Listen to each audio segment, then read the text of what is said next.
Hello mga my loves! Magandang umaga. Pag-usapan natin ang mga kabataan ngayon at kabataan noon. Noon, ang mga kabataan, kapag hindi ka pinatulog sa gabi ng maaga o kaya sa tanghali, hindi ka pinatulog, ibig sabihin noon, tuwang-tuwa ka na kasi makakapaglaro ka na ng Jolly, ng Tex, ng Chinese Garter at iba pang mga laro.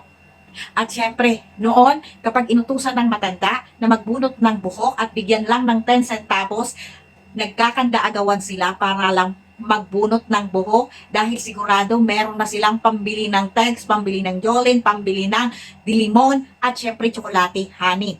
Ganon sila noon. Pag gusto naman nila, kunwari, mag-video okay sila, pupunta lang sila sa loob ng banyo, magkukulong sila at doon sila magkukonsert.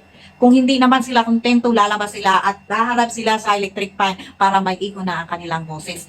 Ganon ang mga kabataan noon. Papasok sa school, bigyan ka ng piso ng iyong mga magulang, ang saya-saya na kasi may piso ng baon sa bulsa. Kung wala naman, may madaan ng puno ng bayabas na mapipitas, maaakyat, masaya na sila kasi sigurado may kakainin sila pagdating ng recess. Ngayon, ang mga kabataan, nakaupo na nga lang, nakasalampak na sa sofa, may pinapanood ng telebisyon, may hawak pang cellphone. Hindi makontento, may iPad pa, may laptop pa, at may PS game pa para lang makapaglaro. Ganon ang mga kabataan.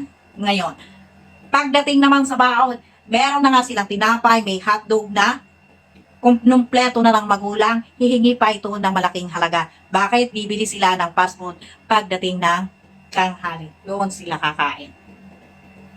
At ito pa, kapag naman inutusan mo, hindi sila kikilos kasi sila yung magiging ibon. Ibon na ang pandinig mo kasi ulit-ulitin nila sasabihin sa'yo, wait, wait, wait.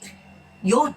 At kapag pinagalitan mo, may kasama pang padyak ng paa, kamot ng ulo, at may pabulong-bulong pa. At isa pa dito, ang kabataan ngayon, ang magulang ang kanilang katulong. Hindi sila makakakilos kung wala sa katabi nila ang kanilang magulang kasi sa lahat ng bagay ang magulang ang kasama nila sa ginagawa. Alam niyo ba ang nawalan na sila ng mga paa, ng mga kamay, at ang tanging naiwan sa kanila ngayon ay ang kanilang mga mata at syempre nakasaradong tenga. Mahiya kayong mga kabataan ngayon. Pagod na nga at nagtatrabaho na ang inyong mga magulang para sa inyong pag-aaral. Ginawa niyo pang katulong. Yun lamang po. Magandang umaga sa inyong lahat. Sally Israel.